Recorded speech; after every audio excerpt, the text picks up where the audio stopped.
Déjà, ce qu'il faudrait qu'on retienne, pas uniquement aujourd'hui, c'est que aimer l'Afrique, euh, c'est parler l'Afrique telle qu'elle est. Et ceux qui parlent de l'Afrique euh, comme elle est,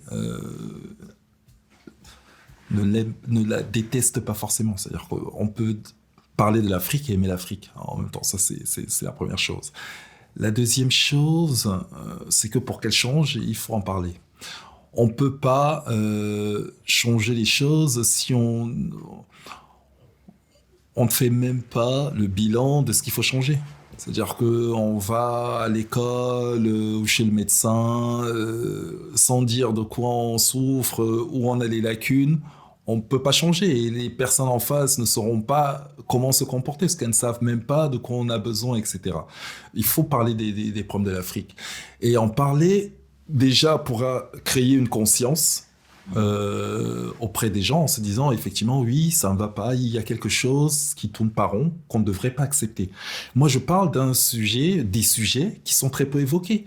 Est-ce qu'il est normal qu'en 2025 dans le monde qu'il y ait une région où il existe encore des crimes rituels où on décide de tuer des enfants parce que à travers ces traditions, ça permet d'avoir la richesse plus tard, la santé, des sols fertiles, etc. Est-ce qu'il est acceptable que ce genre de choses puisse arriver? Non, pas du tout. Et il faut en parler. Et plus on en parle, plus ça va créer une conscience auprès des gens, plus ça va inspirer les gens pour pouvoir s'occuper de ce problème. C'est comme ça qu'on crée une conscience, en parlant des sujets justement. Et ça rejoint aussi une des questions dont vous parliez. Est-ce qu'il est normal que parce qu'on est né albinos en Afrique, qu'on puisse être tué dans la rue parce que son bras sur le marché noir coûte 5 000 $?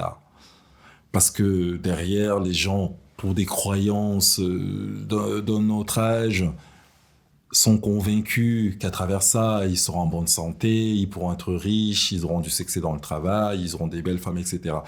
C'est des sujets qu'il faut aborder. Et c'est avec ce genre d'attitude qu'on crée une conscience collective. Parce que les gens se disent, en réalité, il y a ça qui existe, c'est pas acceptable, et il faut que ça cesse.